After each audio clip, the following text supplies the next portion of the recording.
Hey friends, welcome back to my channel, MBC Lifestyles Diary. My name is Marie, I live in New York, and I love shopping and travel and cultural events, and I'm asking you to join me on the adventure. Solid Gold, the exhibit at the Brooklyn Museum to commemorate the 200-year anniversary of its existence. And the one unifying theme was gold.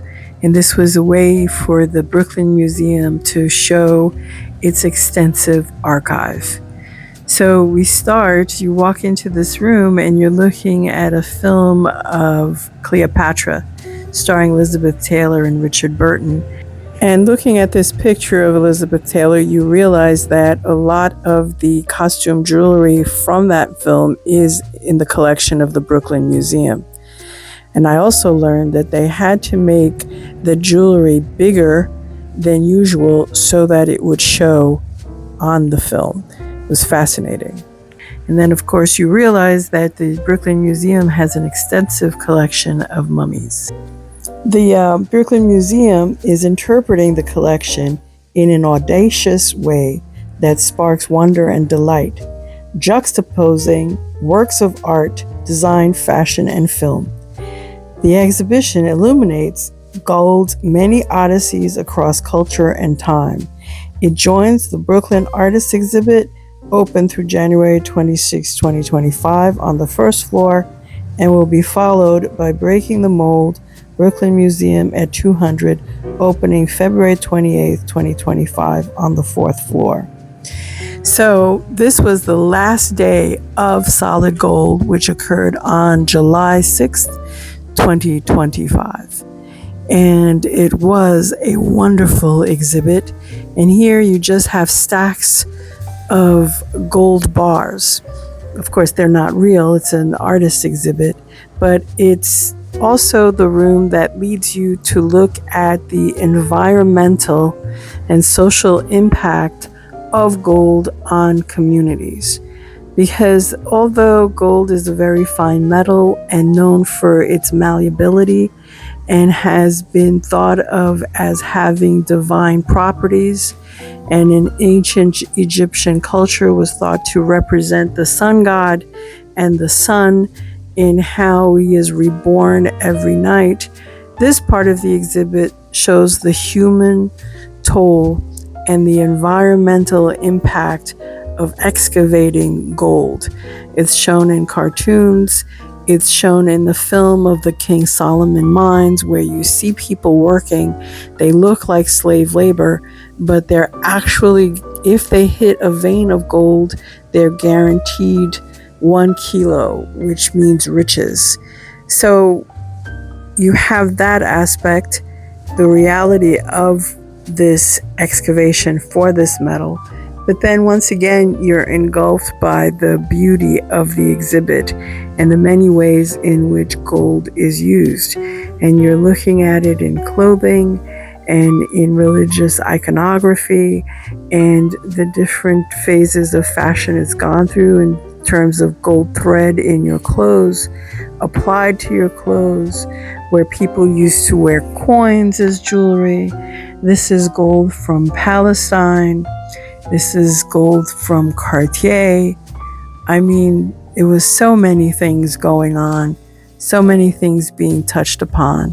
And here are the Bedouins of Palestine, the hoard of gold that the Brooklyn Museum has in its possession, how it's applied to fashion. So when you walk through these exhibits, your own knowledge is triggered and your own memories. So of course, I love the fashion. I love the gold motif of this exhibit. I then had my own memories. And this starts with something I call cognitive dissonance.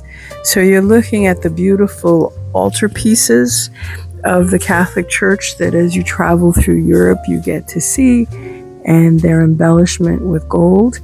And then all of a sudden they come upon the crucifix in gold that we've put on jewelry, and you're looking at the golden chalice in which the Eucharist and wine is served, all encrusted with beautiful jewelry and the shimmer of gold.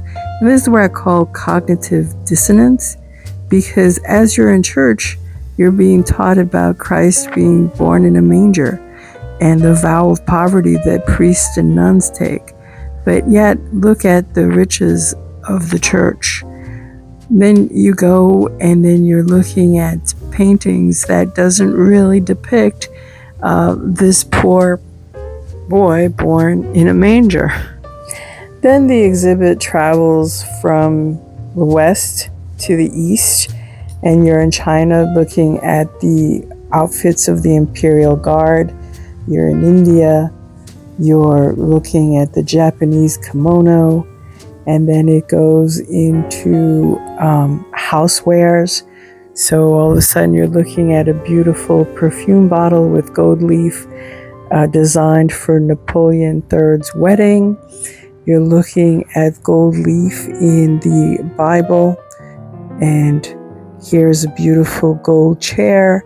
And of course, what I loved was the porcelain, and there was a term called gilding the lily. So porcelain was already rare and expensive, and then they put gold on top of it, and that's what Germany and Meissen pottery or Meissen china was known for. So it was dazzling. Then you turn the corner and you come across this incredibly beautiful and luxurious wall hanging. And it's by the Ghanaian artist El Antasui. And even though this looks like a wonderful gold rich fabric, what he has done is taken the metal caps, flattened them out, strung them together, and created this valuable, beautiful piece of art. And his mission is to show that as a creative, as an artist, you can use what's available to you to make something beautiful. I love his work, and I loved this piece, as it also seemed to shimmer like gold. As I was walking through this exhibit, I thought of my father. And I remembered my father purchased gold earrings and a gold necklace and medallion for me when I was a child. I lost the necklace. He bought me another one, and I lost it again. I thought it meant something, but it just meant I was a child. I remember him coming home and surprising my mom with a ring. It was a gold ring with rubies. That moment was magical to me. I was 5. I saw my dad taking the ring out of his pocket and presenting it to my mom. I saw my mom, surprised and happy, and placing it on her finger. As a child, this stayed with me. It was a moment that was special. My dad always bought my mom jewelry. It was later that I found out it was on a layaway plan. All our gold was 18 karat and came from Panama. Today at the Brooklyn Museum, I discovered the Panamanians thought of digging for gold as a sacred rite. So we've gone from film sets to Egyptian tombs to religious iconography, and all along there's been fashion, including the grills that I didn't know existed since, BC, and that Nelly made famous as a rapper. I loved his quote that he's selling grills like George Foreman. And then we go to this room where we have film, and we're showing hip-hop artists all dressed in gold, and the disco era in gold, and costuming with crowns and sparkle. I've also discovered new designers called the Two Blondes, and their stuff is bling bling. I enjoyed seeing that. There was a beautiful Basquiat painting with the gold crown that he always put on his favorite paintings or those of honor, even though that was tragic and showing the death of a young black man in jail. We're looking at the album cover of Rihanna, and here is my favorite piece, The Golden Phoenix Gown by Robert Woon. Reborn from its own ashes, the phoenix is a mythological bird that symbolizes eternal life. It is associated with the sun, recalling Egyptian myths about the sun being reborn every day. Robert Woon was inspired by this mythological creature, which features radiant lame ruffles extending from a darkened golden sheath. Also in this, you see that it's the dress that Lizzo wore to an award ceremony. And then we move on to these giant earrings from the African tribe, and this represented this woman's dowry. Yes, gold everywhere, and then you understand that it has significance in your life in ways that you did not even realize. I stopped at the phoenix gown because while I was going through chemo, that is the mythological bird that came to my mind. It was a symbol of burning everything away that was bad, not just the cancer, but the negative emotions and thoughts that had held me back. I decided that they're all burning with this chemo, and a new Marie would be reborn. One that would be grateful and not take things for granted and understand how fast and fleeting life is, and to try to make every moment count and to have joy. And this exhibit brought me joy. And as I'm looking at Henry Bendel, who started off as a regular poor boy in Louisiana, came to establish a shop on New York's Fifth Avenue, which was known for beautiful designs and customer service and a new way of shopping. Here are his sketches, and his store lasted for 124 years. And at that point, there was a woman named Geraldine Stutz who came in and focused on introducing new designers. She gave us Stephen Burrows and Mary McFadden and a whole slew of other people that made one look unique. And at one point she was asked, what is the difference, in fashion and style? And she goes, fashion is the club of Me Too, and style is I'm the only one. I almost didn't go see this exhibit.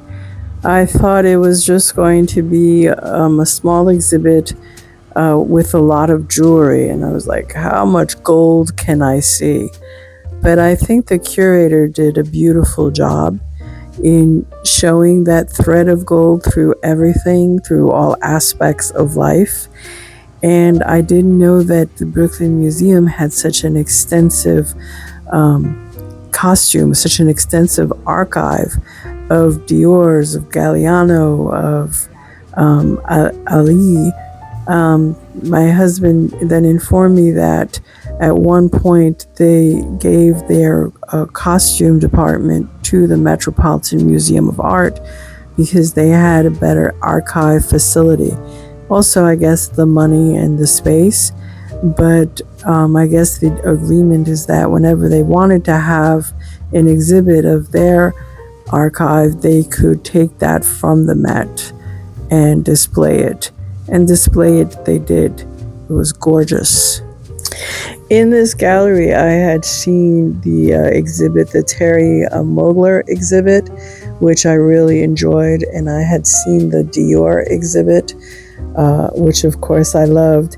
And then I came upon this gown by Terry Mugler, and it was worn by Naomi Campbell in one of his shows. And there again, I saw it, and I felt like I was seeing the Virgin Marys from the opera El Nino that was directed by my daughter Liliana Blaine Cruz. And I wonder if her costume designer Montana Levy Blanco had been inspired by this image. And then, of course, here we are. I'll call this the Dior exhibit, where they had the classic gowns from the Dior, and we are staring at really beautiful craftsmanship.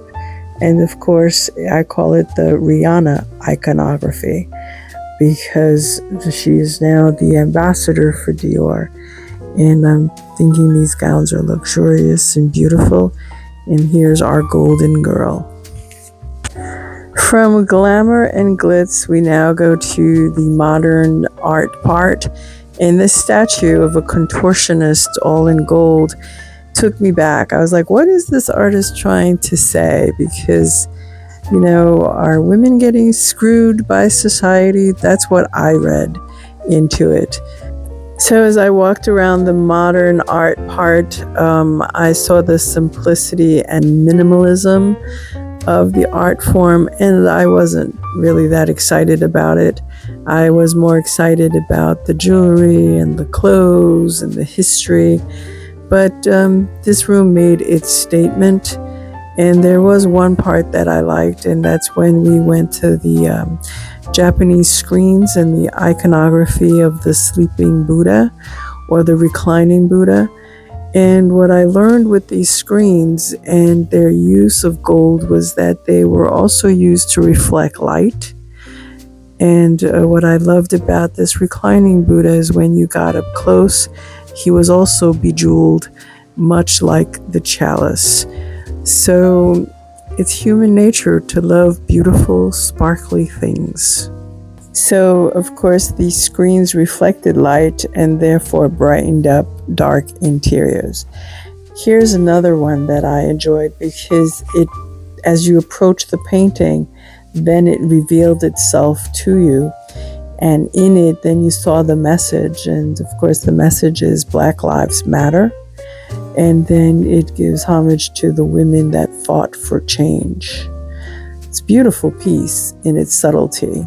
The next image, a photograph, which is a reflection of light in the water, which is also of a golden hue. And it reminds you once again of rebirth, being reborn, the glory of sun. And then I had a thought that I also learned at this museum, which was the Inca called gold the excrement of the gods. And my mind linked it to an expression that I learned in Puerto Rico when they were referring to rich people, calling them comemedras. I don't know if my accent's good, but it means the eat shit rich people. So I enjoyed that. If you did, please give it a thumbs up, subscribe, like, and share.